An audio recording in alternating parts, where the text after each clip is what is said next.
Welcome to Season 3 of the Property Manager Podcast, Episode 21. My name is Tony Miola, and as always, I am here with Fred Tracy, Rachel Graham, and Rachel Palmisano. Hey, everybody. Hey, Tony.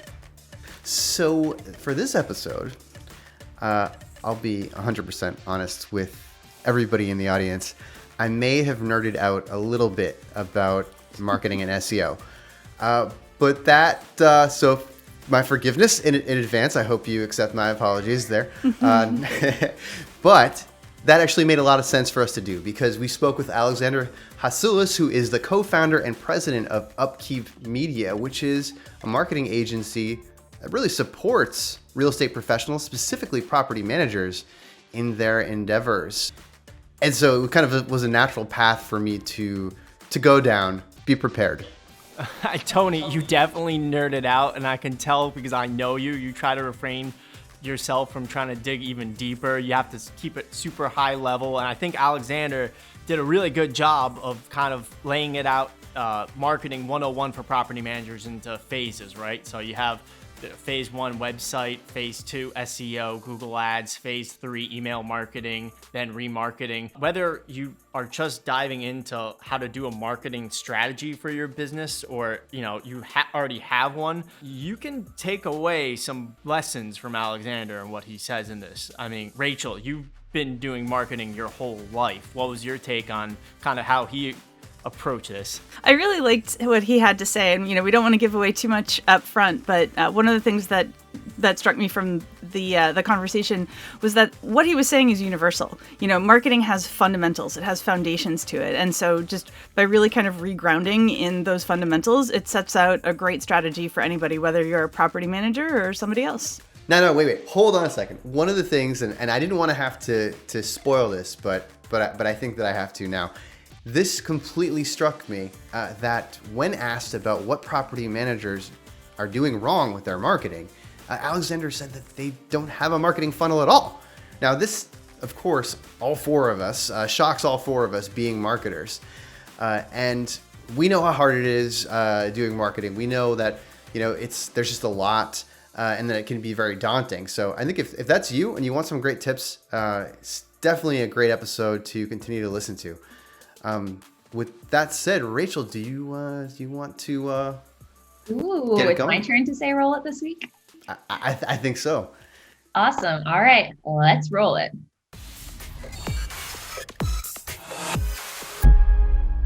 Welcome to the Property Manager Podcast. My name is Tony Miola. Today I am here with Alexander Hassoulas, co-founder and president of Upkeep Media. How you doing, Alexander? I'm doing great. Thanks for having me. Oh, no, thanks for joining. Now, today we're talking all about marketing during a global pandemic. A lot of the times for property management businesses, marketing can take a back seat. And getting the nuance right during times like these is not easy at all.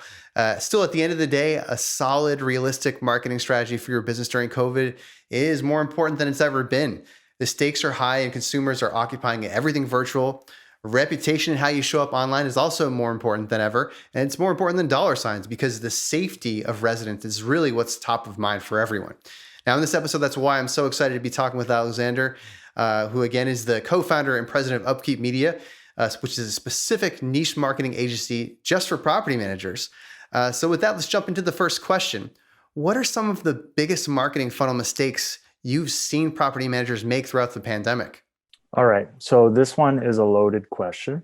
Ultimately, I would be honest to say that the biggest mistake I see is implementing a marketing strategy only now that COVID-19 has hit. All in all, whenever you start marketing, it's always the point of highest difficulty. You're starting with zero data, zero experience. And generally, your cost per lead, your cost per acquiring a client with these strategies will be at all-time highs. And of course, when you're continuously improving a marketing strategy, the goal is to lower your cost per lead and lower your cost per acquiring a client. So there's that initial difficulty of starting out. And on top of it, we have the extra difficulty related to COVID-19, where you see definitely in some markets, it's a benefit because there's a lot of accidental landlords that do want help. and they're finally going to move towards working with property managers. They've never considered it beforehand. So there's advantages on that side, but I would say that that's probably it. It's the reactionary approach, and then thinking that it's going to be difficult, and ultimately from there you have to stick with it. So you really have to decide if you're going to go through with it, and understand that only as time progresses and you increase your marketing approach and you actually run more and more tests, will you start to actually improve it over time. So just having realistic expectations, and then knowing that right now has some challenges. Yeah, that makes a lot of sense. Just being strategic, especially around in a time like COVID when so much has had to be reactionary. I think if you're coming out of the gate and you don't have a marketing strategy in the first place, you're definitely going to be in need of one. Now, on the flip side, what have been some of the surprisingly genius moves that you've seen property managers make during the pandemic with their marketing? All right, so genius moves. There definitely has been a few. I will point out, let's say, two. So the first one I would say is actually taking advantage of the fact that you want to go and target accidental landlords more than anything.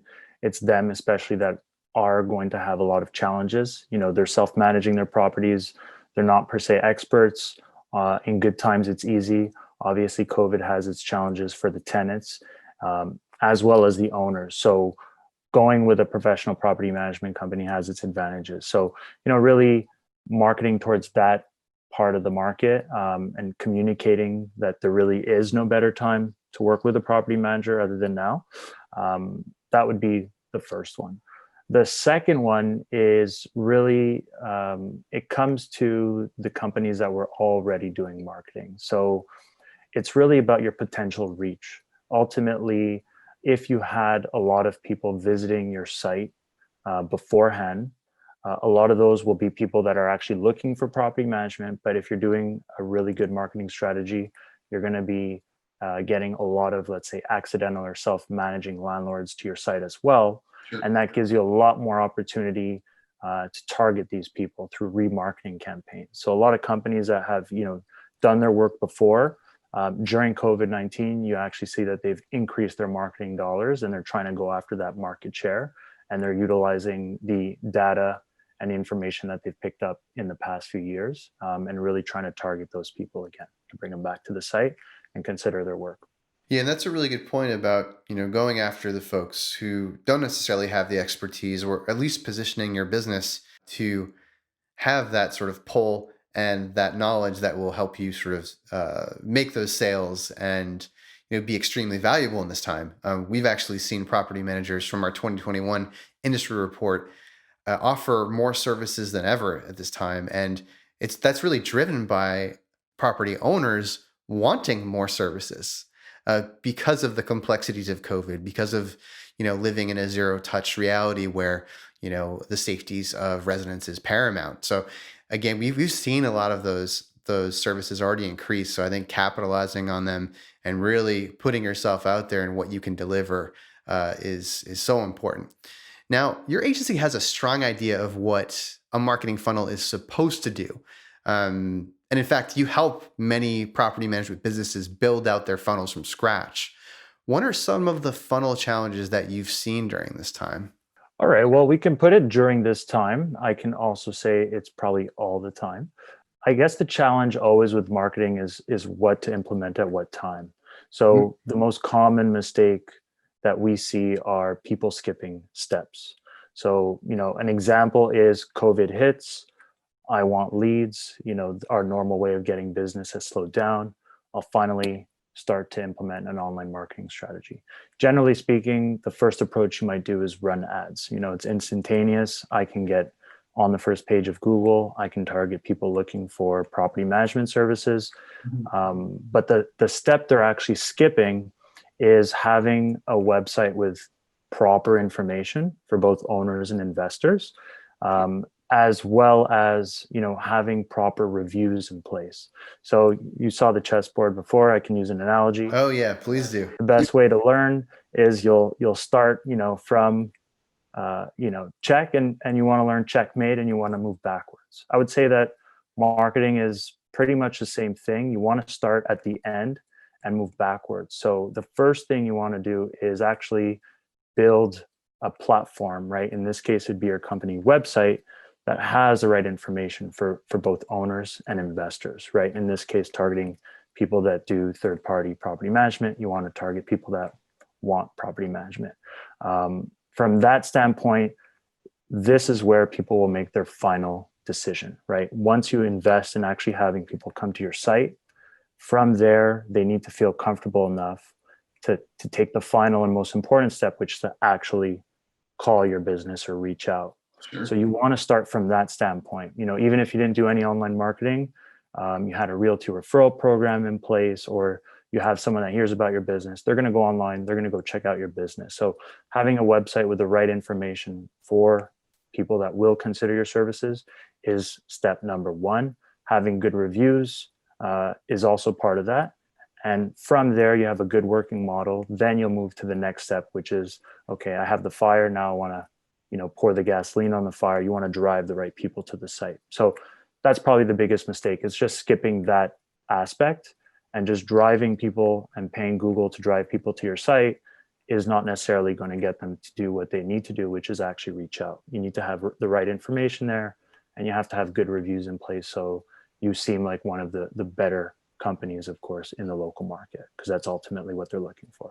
Yeah, so I basically just heard you say you have to consider the full funnel, and if you can't get all the way from first touch or someone learning about you on your site to an actual conversion, then you've got a problem right off the bat, and you could potentially waste a lot of money just driving traffic with no sort of finality to it. Yeah. So that's some great insight. Now, during COVID-19, we've seen a lot of things rapidly change. How have you seen marketing to owners, property owners, change? During the pandemic, and I would say in general, like over recent years. I mean, I think that the principles are more or less the same. I think the reality is that today compared to 5 years ago, it's a lot more competitive. So more and more companies understand the ROI behind it, and they've implemented strategies, right? And if you think of the internet almost like a real estate space, if you want visibility, as time progresses, right, there's going to be inflation in the sense of the cost to compete will rise. So, in the past, it took a decent website and you can run ads. You might put up 5-10 pages. You could rank naturally. But as more companies have adopted it, the level of competition has, rised. And from there, it's really, you need more and more of a multifaceted marketing approach. You need to have multiple touch points, especially during COVID. I would say the biggest thing we see is the sales cycle, the time to decide to work with a property manager get extended, right? And I think that that's something with every industry or anything going on during COVID. There's a lot of unknowns, and on a even a personal level, I think that affects you in all sorts of things throughout your life, including, am I going to go spend some more money to work with a property manager, or should I try and figure it out on my own and try to save some money, right? So I think that's the biggest thing. It's really that you need a more sophisticated approach. You need to accommodate the fact that if you're going to invest in having someone find your site the right way, well, you've almost paid for a certain piece of information, and you don't want to leave it to chance. You want to try to remarket them. You want to try and re-engage them. And that more and more has become a necessity as it's become more competitive. Yeah, that's a really good point. And we talk a lot about marketing, of course, because I'm on a marketing team. I do content marketing myself. And one of the things I think you mentioned that I think is really, really important is, what is your marketing strategy? Like how, like beyond just the first visit to a site, like what is that person experiencing in their everyday digital experience?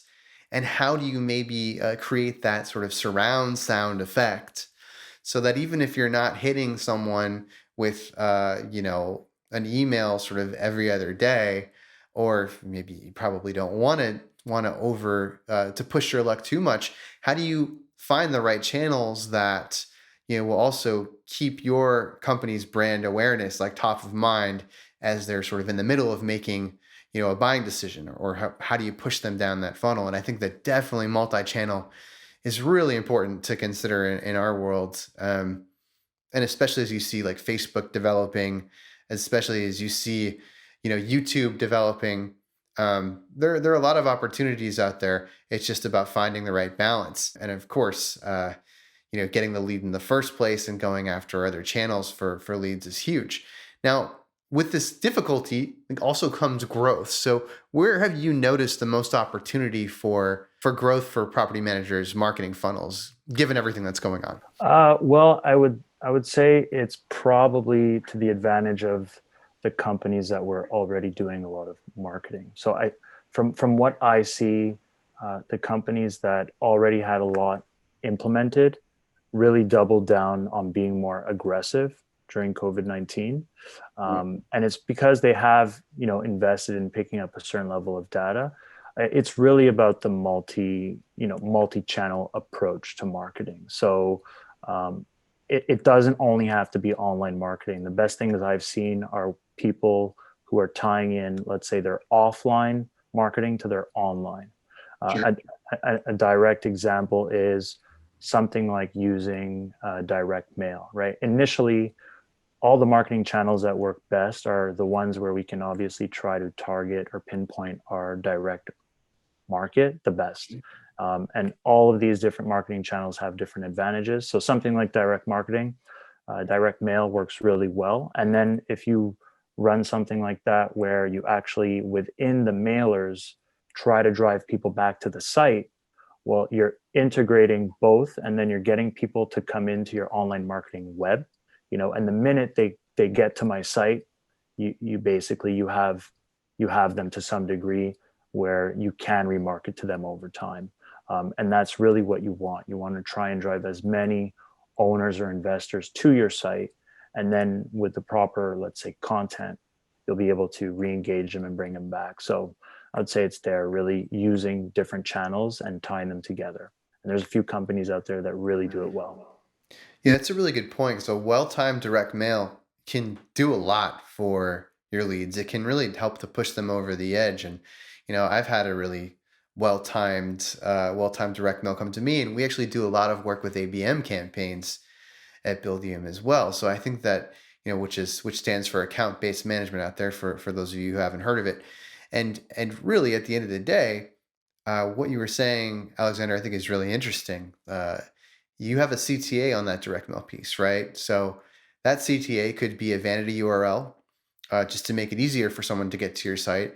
It could be something, maybe even a QR code, whatever it is, you're testing that channel. And if you can sort of, cross medium and like get a person from one medium to the next, I think you're doing really successful marketing, because they're going to remember that. I would say, entice them to connect the dots, right? And so I think that's a really good learning, is like, how do you actually entice them with that direct mail piece? Like, how do you get them from the physical to the digital? And maybe that's some kind of offer, maybe it's some kind of, proof point or conversation or something that you're offering to do that. But it's a really good insight. So thank you for that. Now, everybody is online and probably way too much these days, and that's the truth. Let's just say you have a client that's looking to build or revamp an existing website. Say you get them from that direct mail piece to your website. What are some of the trends that are informing the different elements and designs of the sites that you do these days? Okay. Well, I would say that first off, it's probably the, let's say, software companies or designers that are always applying these more avant-garde approaches. There's a lot of stuff with using, icons and graphs and drawings. I would say still in the real estate space, you have to aim at your target market. And I still think images within this market are useful. But I would say the biggest thing is mobile first indexing. That's probably the biggest change I see, in the sense of a design principle, that of course you want your site to be mobile friendly. Sure. And everyone says my site's mobile friendly, but the minute you put it on your phone, it's still mobile friendly, but readability wise, it's still small, it's still difficult. So if you look at some, well-developed software companies, there's even some really big insurance companies out there, and you pull up a site on desktop, everything looks extremely large. And it's because they're developing the site to be really easy to navigate through mobile first. Everything's a little larger, so it's easy to read. And then from there, if you go on desktop, it's obviously a bit bigger because it's mobile first design as well. So that's probably number one, where I often see that really overlooked in the industry, where you want to make it easy on the phone. 50% of traffic is coming from the phone. And actually the biggest mistake I see is there's no phone number always showing. That's, you want leads, you want to make it really easy for them to contact you. You don't want someone to have to go all the way down to the footer, look for the phone number, copy, paste it. You want to make it a click to call. That's step number one. And the more important step is to make the phone number actually show at all times, no matter what page you're on, right? Because the purpose is to get leads. The other thing I would say is just clear messaging. And if you want new owners and investors, then your site should be geared towards that. Oftentimes you get to a homepage of a site and, it's fair to want to have your site be accessible for your existing clients, Sure. but you really want new owners to be more comfortable because they're new users coming to your site. You want to really facilitate their experience. So if you want new owners, well, you should have clear messaging. Your homepage should really be geared towards them more than anything. Your existing owners, your existing tenants, they've been on the site before, they know where to go. That's probably the second one. And the third one is that every page should have a goal.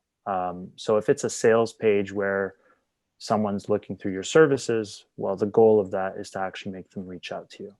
But if they come to, let's say, an educational article, something that related to how to evict tenants, well, you might want to lead them to say, come do business with us, but you might want to lead them to the next step. They go from problem to solution. We'll say, hey, here at, X Property Management, this is how we screen tenants. This is our way. So again, you're not trying to just sell the services right off the bat, be super aggressive.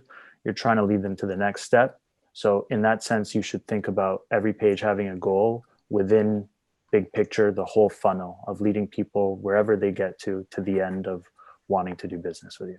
Yeah, I love that insight because essentially it allows you to have a clear idea of what you're trying to accomplish and what success looks like. Um, and if you don't know what success looks like, then you're in trouble. You have to understand how things connect. And I think it was the content example you gave was interesting because of course, if you are relating to a pain point and you're describing how to deal with a problem or how to come up with a new strategy, like around a certain topic, maybe something with leasing, you want to connect your service when it makes sense because that's really what you're offering. So that's where you have your expertise, and there's really nothing wrong with it. I think if you're looking at it from a content angle, it's still content first, right? You're still serving the search intent. That's what you need to do to be able to rank. But there are plenty of opportunities for you to say, oh, hey, by the way, we actually offer this service, which is, or a little bit different from our competition. And then it gets the viewer or the site visitor to a product page. So I think that's just a really great insight. And when we talk about mobile accessibility, we also, of course, think about things like site speed. How fast does it take for your site to load up? If it takes too long and your goal on one of the pages is to get a phone call to generate a lead because it's more of a bottom of funnel type of page, and it's taken too long to load up, then you've got to make sure that you figure out why it's loading slowly because you're going to get people who are going to bounce off of that page. And of course, Google will help you see those problems these days as well. So you're also an SEO whiz, Alexander. How have search trends evolved over the pandemic? And are there any Google algorithmic updates that affect the way a website will rank these days? We'll go straight to the updates. I mean, Google, they had an update in May, during the height of the pandemic. When it comes to updates, it's going to depend on the approach. I think from do-it-yourselfers, as long as they're not doing, black hat SEO, you don't really need to worry about the updates. If you're really being aggressive with trying to game the system, well, then you have to be careful. But let's say your site does get hit. You probably want to try and figure out what you've done aggressively, because that's usually where it comes from, that negatively affected it. But I would say it's always about looking at the first page. So Google's always giving you the blueprint. You want to look at the winners. It's always going to let you know what you need to do. And that's the really great thing about online. Well, it's good and bad that you can see your competition just as much as they can see you. But there's tons of tools out there, and really that's big opportunity, is always looking at the competition and seeing where they're bringing in their traffic or what type of topics are working for their site. But I would say it's just about always keeping up with the updates. It's really, if you're an aggressive SEO whiz and you're going to do a very aggressive approach. But in the general sense, if you're doing it like a business, you're doing it on your own, you probably just want to adopt the best practices and not be super aggressive.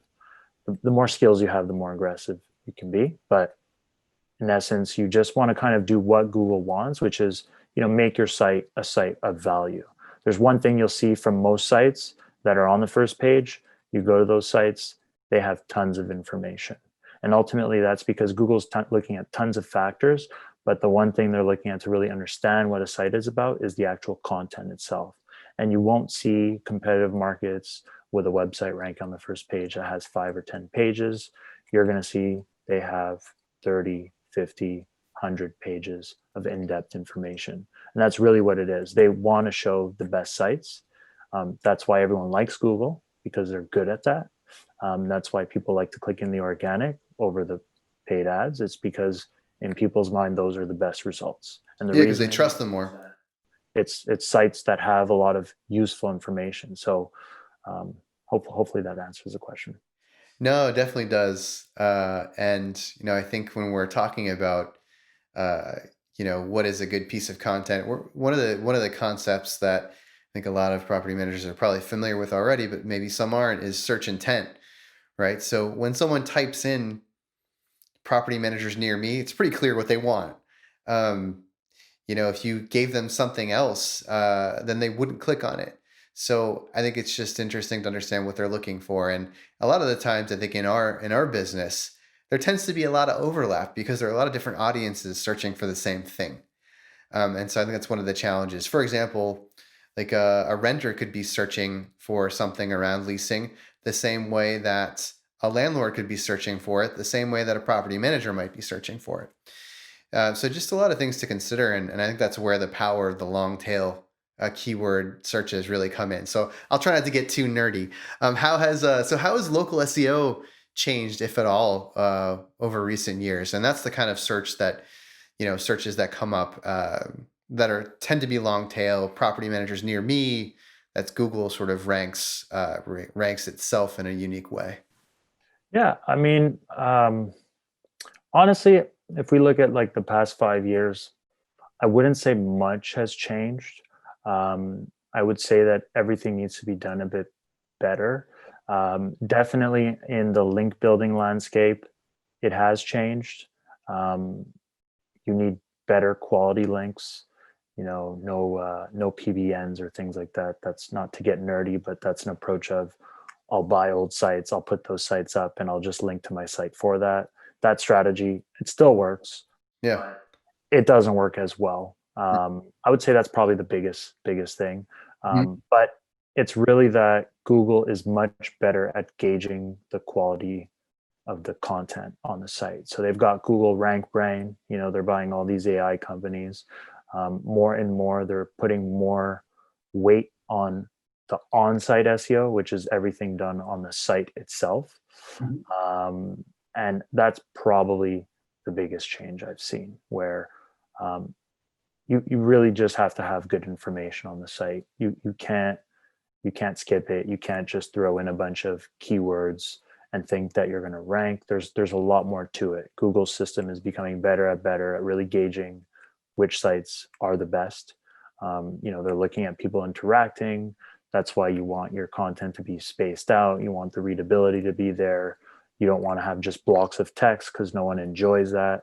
So they're really good at doing that. That's probably the biggest change I've seen. That's really great to hear. Now, what kinds of content, like along the same lines, are you seeing work the hardest for property managers with limited budgets? Because of course we can, it's easy to say like, hey, we need to publish a ton of content, but A, that's expensive, and B, it can also be time consuming, and so it's not always realistic for every business. So I'm just curious what you're seeing work the hardest for. Yeah, I think you touched on it, maybe not on purpose, but it's the long tail keywords. Right. I think everyone is going after property management near me, property management in a city. Everyone wants those, right? Those are the people that are at the end of the cycle in the sense of the funnel. They know what they want. That's a buyer intent keyword search. They're looking for the service. They don't need convincing. They're looking for a partner. Those are the most competitive, right? You can usually gauge by the cost per click. As general, the cost per click's going up. That's probably a competitive term for SEO as well. It's really the long tail where you can get people that aren't per se looking for property management, right? They're do-it-yourselfers. That's a big part. That's actually the larger part of the market, right? It's the people that are managing their own property, and those are also the low-hanging fruit in terms of competition, and you actually have a chance to rank for that in that sense. So that's probably the best opportunity. But again, it's really, again, it's about developing that site with value, and that's usually coming from the blog in forms of education for owners. So if you're thinking, what are the most common problems? What are the most, let's say, common questions, right? Problem solutions.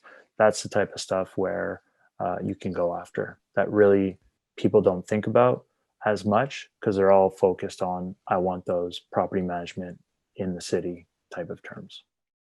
Yeah, that's a really good point about competition. It's going to be harder to rank for those higher competition keywords, and again, you're going to have a lot more people going after them, paying for them in the first place. So, if those keywords come up and someone's searching for them, they're going to see a whole bunch of ads first before they even get to the organic content, and it just makes it a lot harder in general. And I would say too, when we talk about long tail, just to give folks out there an idea of what we mean, in case you don't know, it's really those keyword searches that tend to be lower volume, so people search for them a lot less. Like Alexander was saying, they are lower competition, so not as many people are paying, not as many businesses are paying to use them in paid search, and not as many I would say businesses are going after them even in organic. So it's going to be easier to rank for them, and I think that it's just a really good insight to take away along the long tail as well. Is really, when we talk about local SEO, we also talk about like local content. Like what makes, like if you're able to find like a search keyword or a query like around something that's very unique to your market, there's more chance that you're going to be able to rank for it. So if you manage, a portfolio that's like right by the ocean, or maybe there's a vacation crowd, if you start to really dig into the kinds of maintenance that you have to do or the kinds of things that come up that are very unique to your market, I think that you'll be more likely to rank. So it's just a matter of the detail you can get into with those searches, and even sometimes at the neighborhood level. I think if you have, really a popular neighborhood that's pretty well known in your region, it's sometimes worth going after. So I think there's a lot of opportunity there. Not always as easy to identify, but I think that's why you can scan and use tools like SEMrush to find those opportunities. And even if there are just 10 monthly searches, 10 10 monthly searches as far as volume, there's a chance that that topic can grow. So it's I think Alexander is nodding. So I think this is the kind of stuff that SEO nerds love, like myself. When also, like, what kind of search topics and categories from an evergreen approach do you recommend in general that property managers go after? I would say in a categorical way. Let's say that every market goes through the same steps, right? In terms of education, so there are some people out there, they don't even know property management's an option. Find it hard to believe, but there are people in every industry. Your target market doesn't even know what the problem is they have, right? So they're trying to first define the problem. Once they define the problem, they're going to start looking up the problem online. The next stage is that they're going to look for solutions. Then the next stage is that they're going to look for, let's say, companies or products that provide those solutions, right, or services. And then they're actually going to look for those companies, or they're going to try and gauge to find the best one. So all markets are like that, and property management's the same way. So we've got what we call the buyer intent keywords. These are people actively searching for property management. The stage right before that is someone really gauging property management as a solution, right? So that's, what do property managers charge? Are they worth it? How do I find the right one? What type of questions should I ask them? That's the stage right before. And before that is, let's say, solutions. Yep. So we'll just do problem and solution. I'm going backwards, making it maybe a little more difficult for everyone. No, that's great. Someone might search for evictions, and they might find your article on evictions. The next step would be to lead them to an article related to ways to mitigate the risks of eviction, which would be, better strategies for screening and finding better tenants. So big picture, that's what you want your site to do. You want to drive in people at every level. And some of those articles will be SEO focused in the sense that the market actually knows about it and they're searching for it.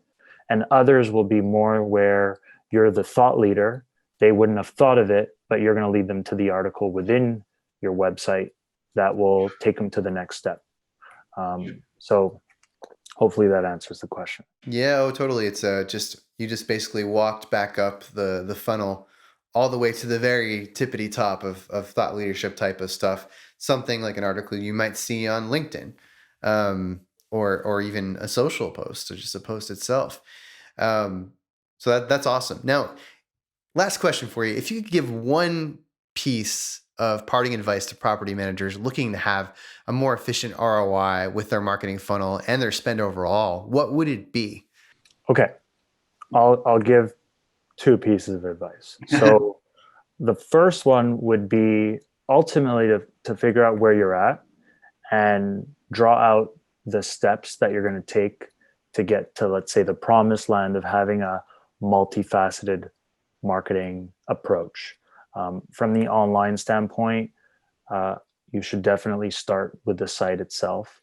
And in terms of the type of information you want on the site up front, is the most common questions and concerns owners would have for you. That's the stuff you want to answer for them through the site. You want to lead them to the information without them having to call per se. So just thinking about the actual path, understanding that unless you have a huge budget right off the bat and you're going to implement everything right away, that's usually not the case. So be realistic, like you were mentioning in the beginning of the podcast, that let's have some realistic marketing goals. You have to understand that when you start, it's the hardest point. You're starting with zero momentum, zero data. So really understanding that and actually measuring the progress over time, that's step number one. The other thing I would say, which is really overlooked, is testing. So I would say always be testing. Oftentimes, there's no testing.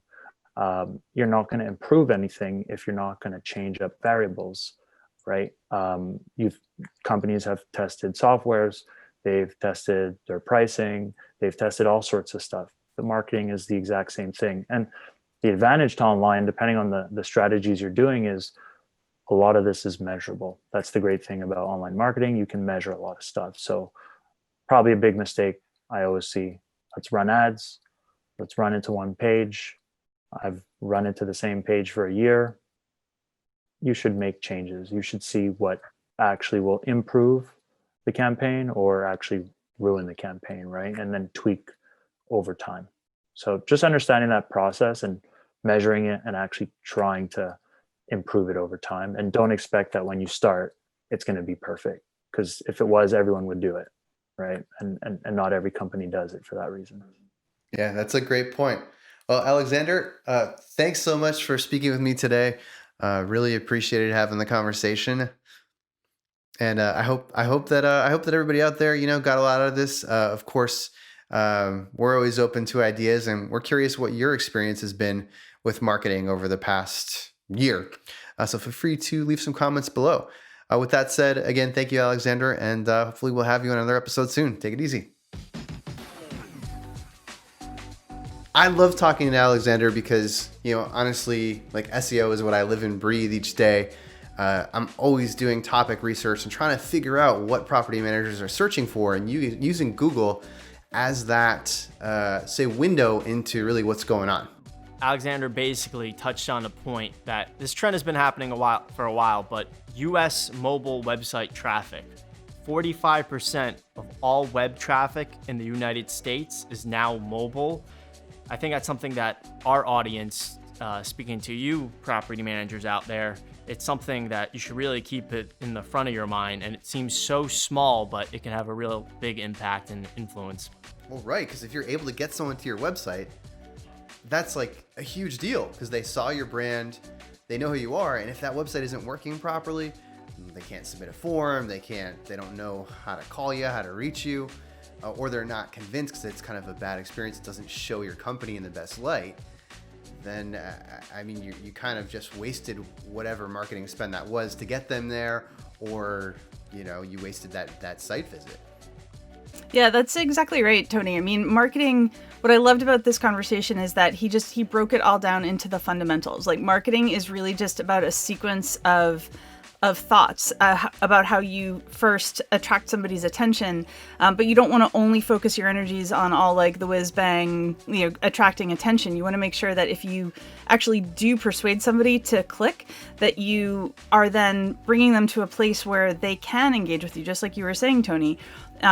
If you get them to your website, make sure that it is as easy as possible for them to contact you however you want, and then you develop the relationship from there. That's what marketing is. Like, there's nothing new in marketing under the sun. Like, there's always some kind of like new cutting edge trend, but really fundamentally it's about attracting attention, telling them that it was worth it, and showing them the value that you can add, and then, taking it from there. Obviously I create a lot of content. We create a lot of content as a team, and broadening that definition of what content is, right? It's more than just a blog post, a video, a podcast. It's really any opportunity you have to interact with your customer. Like, anything on a web page is content. Any presentation you give, any phone call you make can be looked at, because it plays into that journey all the way from lead to hopefully a customer. And I know, Rachel, you've spent a lot of time, really understanding that journey through the full funnel, especially with a lot of the ABM stuff that you've done. Well, my ears perked right up when I heard you talk about account-based marketing. That's one of the things I've been working on at Buildium for a few years, and I think it's really cool, and it's a great way to be creative and do a little more focused marketing depending on who you're trying to reach. So the fact that property managers might be utilizing that strategy is really awesome, and I think it's super cool. And we've had success with different direct mail campaigns. And Tony, like you were saying, it's an easy way to create trackable vanity URLs and links, and just an easy way to start measuring engagement, because like Alexander brought up, sometimes you might be starting off with zero data. So it just takes that first step, and then after a month, boom, you have some data to compare your next campaign to, and so on. So loved hearing about that. Yeah, and the data part is really interesting. I loved what he said about testing, about making sure that you're testing. And we all come from a very marketing testing kind of place, but what's always important when you're testing is to know what you're testing for. What are you testing to learn? Like, I think if I change this headline, or if I try a new kind of campaign, understand what it is that you're going to measure, like sort of almost have a hypothesis going into it, saying, here's what I think is going to happen and here's how I'll know if it did. And so understanding what all of the different numbers will tell you along that journey, so that as you start to evolve your marketing and you put more nuance into it and everything, you're testing and evolving forward. Well, I think that pretty much does it for this episode. I know I had a lot of fun. And hope I didn't bore anybody.